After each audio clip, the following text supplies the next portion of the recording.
Well, if you thought things were already crazy in the Adelson family, the Charlie Adelson family, who was just convicted of killing his sister's husband, Dan Markel, it got worse. As a lot of us were suspecting based on some of the evidence presented in that case. His mother, Donna Adelson, who's 73, has now been arrested in connection with the 2014 murder. The arrest took place at Miami Dade International Airport, where Donna Adelson and her husband, Harvey Adelson, were about to board a flight to Vietnam with a stop in Dubai along the way. By the way, sightseeing, you know? Well, sightseeing in a country that you can't be extradited from.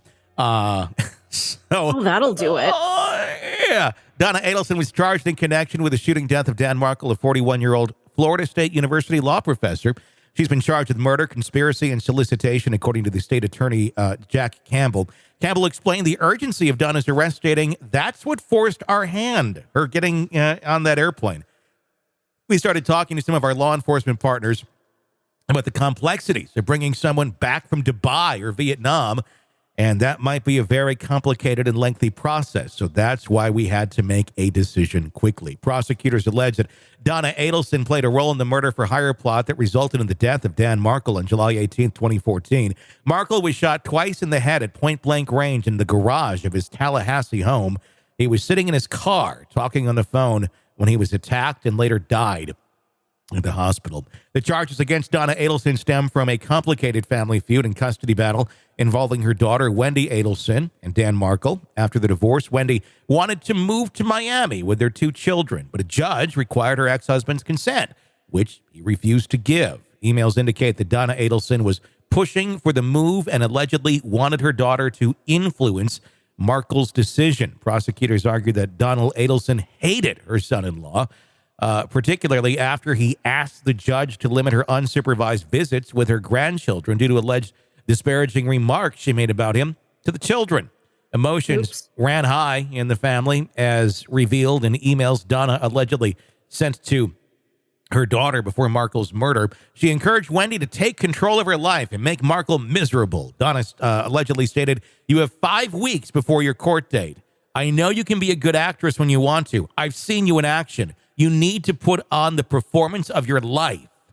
During Charlie Adelson's trial for his involvement in the murder, prosecutors argued that he orchestrated the murder-for-hire plot on behalf of his younger sister, Wendy. However, Wendy has denied any involvement and has never been charged yet. Prosecutors claim that Charlie enlisted the help of his then-girlfriend, Catherine Katie McBonna, to hire two men, Sigfrido Tuto Garcia and Luis Tonto Riviera, to carry out the murder. Garcia was convicted in 2019 and sentenced to life in prison for conspiracy.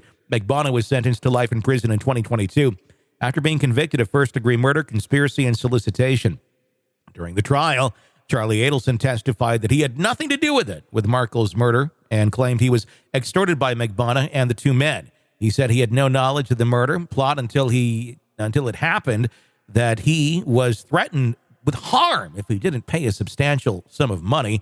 Now Donna Adelson faces charges related to the murder plot that has left that lasting impact on the Markel family and the Adelsons.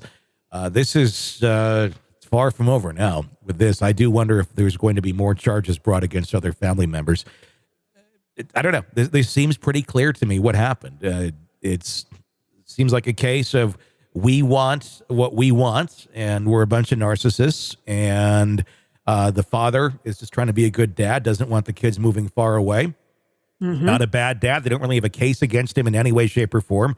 So what's one to do? Well, if you remove that person from your life or this planet, then suddenly that issue goes away.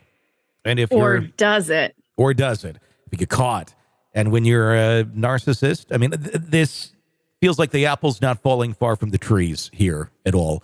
I do think Donna is probably the ringleader of a lot of this, pressured her kids into doing what she wanted them to do, and they did it.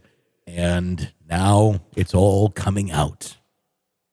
You know, I don't sit and think about like a 73-year-old as the mastermind of a huge thing like this, but you know, maybe her entire life has been just fraught with bitchiness, I'm sure. and commanding everybody beneath her to do her bidding. Yeah, 100%. I mean, this is what people write about when you read about narcissistic mothers or narcissistic abuse from mothers.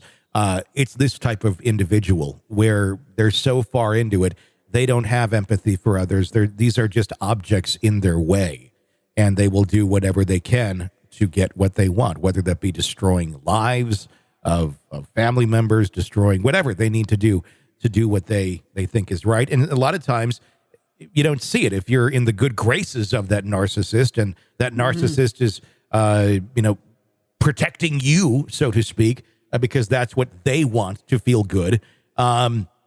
You probably won't notice it. And if you're raised like that, you can have a very high chance of becoming very much like that. I wonder what jail is like for a 73-year-old female. I don't know. I can't imagine there's like tea time. I don't think they're bringing out little sandwiches on a tray in the afternoon and listening to Kenny G anywhere. No, I'm guessing not. But boy, it'd be interesting to see what preparations they made. Like, were they going to move to Vietnam, or were they just headed over there to hide out for a little bit? Are things wrapped up at home and everything's ready to go and be sold, or was it just, we got to get the hell out of here? That'll be interesting to find out. I'm going to guess it was kind of a fleeing attempt. I'm thinking that she knew that things were about to get real very fast, and she thought, if we just go away, go to a country you can't be extradited out of, probably be good. And had she gotten there, they might have actually been. It would be very difficult to get her out of those countries. So this is a time and a story here where it's a good thing the police acted when they did and got her even before maybe they were ready to do so. We'll now have to see what what more of the evidence is in this case. Let me ask you this. Do you think her son ratted her out? No. I think there was enough evidence there. Okay. I think some of that there was a phone call that was played in court, things that she was alluding to. She was certainly alluding to having knowledge of what was going on. And if you have knowledge of a hit on someone and you're, almost kind of condoning or endorsing or not reporting that there's a hit placed on someone, then you become an accomplice to murder. But I do wonder who actually made the call. Was it Charlie or was it Donna? I'm leaning more towards Donna, and I think we're going to learn a lot more about the twisted family dynamics of the Adelsons in the coming year. Sick of the ads? We are too. Start listening with no commercials now and get access to all of our episodes in advance of everyone else. Become a True Crime Today Premium Plus subscriber on Apple Podcasts. Search True Crime Today Premium Plus on Apple Podcasts or go to our podcast page and sign up now. True Crime Today Premium Plus. Sign up now.